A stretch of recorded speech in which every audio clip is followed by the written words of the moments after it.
നമസ്കാരം. ഫോർട്ടുകെ ന്യൂസിലേക്ക് സ്വാഗതം. തൃണമൂൽ കോൺഗ്രസിലെ നേതാക്കളെ ചാക്കിട്ട് പിടിക്കാനുള്ള കുതന്ത്രങ്ങൾ ബി.ജെ.പി. മെനയാൻ തുടങ്ങിയിട്ട് നാളുകളേറെയായി. എന്നാൽ ഇപ്പോൾ തൃണമൂൽ കോൺഗ്രസിലെ 29 എംപിമാരിൽ 10ഓളം എംപിമാരെ ചാക്കിട്ട് പിടിക്കാനുള്ള ശ്രമങ്ങൾ ബി.ജെ.പി. നടത്തി വരികയാണ്.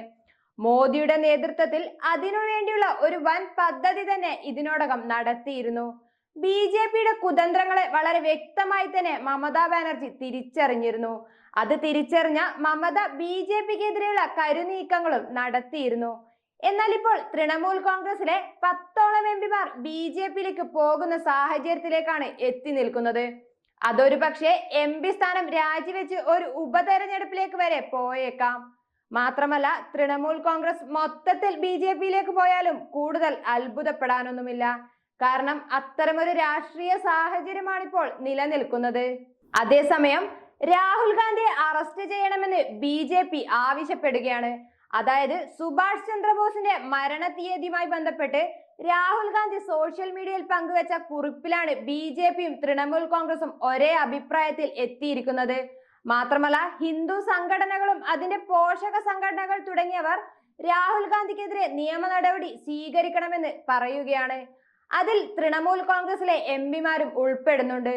എന്നാൽ ബി.ജെ.പിയുടെ കൃത്യമായ രാഷ്ട്രീയ കുതന്ത്രത്തിലൂടെയാണ് തൃണമൂൽ കോൺഗ്രസിലെ എംപിമാരെ രാഹുൽ ഗാന്ധിക്ക് എതിരെയാക്കിയത്.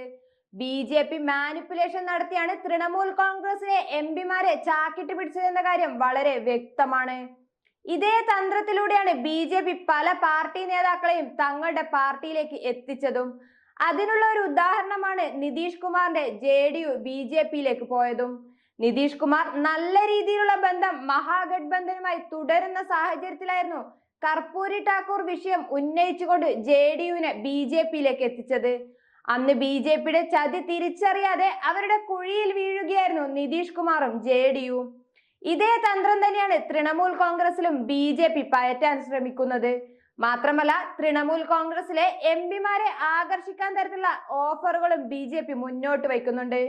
കേന്ദ്ര മന്ത്രിസഭയിൽ അംഗത്വം കൊടുക്കാം, ബംഗാളിൽ ബി.ജെ.പി. ഒരു തലവേദനയും ഉണ്ടാക്കില്ല, വീണ്ടും ഭരണത്തിൽ വരാൻ വേണ്ടിയുള്ള സുവർണ അവസരം തരാം, ഇത്തരത്തിലുള്ള പല ഓഫറുകളാണ് ബി.ജെ.പി. തൃണമൂൽ കോൺഗ്രസിന് മുന്നിൽ വയ്ക്കുന്നത്.